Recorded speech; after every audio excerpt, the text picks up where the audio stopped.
Salam alaikum, j'espère que Kouchi Labas. Alhamdulillah, la nourriture passe de plus en plus à Gaza, parce que Netanyahou, on lui a mis la pression. Le monde entier a vu qu'à Gaza, la situation était catastrophique. Mais il y a un point qui est intéressant ici, c'est que le Premier ministre, donc Netanyahou, a pris cette décision pendant le Shabbat. C'est ce que c'est indiqué ici. Ces ministres, donc on parle de deux autres ministres qui n'ont pas été informés de cette décision-là, en particulier Ben Gvir. Donc ces ministres ont été exclus de la réunion du cabinet parce que la décision a été prise pendant Shabbat. Furieux, le ministre de la Sécurité, donc ici Ben Gvir, qualifie cette décision de grave erreur. Donc là, on a Netanyahou qui, d'urgence, il est obligé d'ouvrir les aides humanitaires, on ne sait pas ce qu'il faisait avant, et cette décision-là, elle s'est faite pendant le Shabbat. Donc Ben Gvir et Smotrich, apparemment, ils étaient plus pratiquants que Netanyahou, donc comme ils observaient le Shabbat, ils n'ont pas pu participer à cette réunion-là, et donc ils sont en colère. Donc Ben Gvir, il sort tout juste de son Shabbat. Le Shabbat, c'est censé être un jour de repos. Il apprend la nouvelle, quoi, on va donner de la nourriture aux gens qui meurent de faim, et donc il est furieux. Et on lui a dit non, en fait, on t'a pas prévenu parce qu'on voulait pas que tu profanes le Shabbat. Et la réponse de Ben Gvir, elle est complètement étonnante. Il dit, je suis disponible tout au long du Shabbat, 24 heures sur 24, 7 jours sur 7, car je suis ministre de la Sécurité nationale.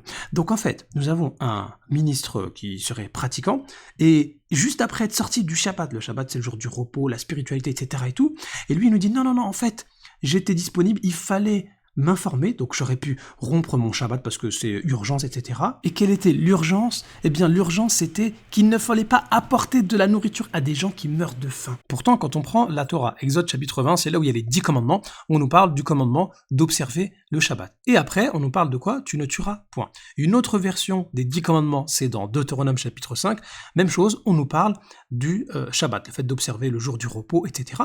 Et la même chose ici, après on nous parle de tu ne tueras point. Donc en fait, on voit que ce ministre-là, il essaye de respecter son Shabbat, mais juste après son Shabbat, il dit en fait, j'aurais dû couper mon Shabbat. Pourquoi ? Pour priver les gens de nourriture. Mais si tu prives les gens de nourriture à Gaza, eh bien tu vas transgresser encore un autre commandement, à savoir tu ne tueras point. On remarque également que la première fois que le Coran nous parle du sabbat, eh bien, juste après, il y a l'histoire du sacrifice de la vache pour connaître l'identité d'un meurtrier. Donc on voit que le Coran, juste après nous avoir parlé pour la première fois du Shabbat, nous parle du cas du meurtre. Et c'est aussi répété une fois dans la sourate numéro 4, où on nous parle du meurtre des prophètes. C'est-à-dire que en fait, le Sabbat, il avait pour but que les gens se reposent, méditent, et donc, justement, aiment leur prochain, et non pas fassent comme ce ministre-là, qui sont prêts à transgresser ce Shabbat pour que les gens meurent de faim. Imaginez un pays avec un ministre qui est prêt à profaner le jour du sabbat, ça veut dire le jour où ils sont censés être le plus en mode spirituel, en mode paix et tout ça, ils sont censés briser ce jour-là pour priver les gens de nourriture. Et le pire, c'est qu'il y a beaucoup de gens qui suivent ce type de personnage-là. Vérifiez!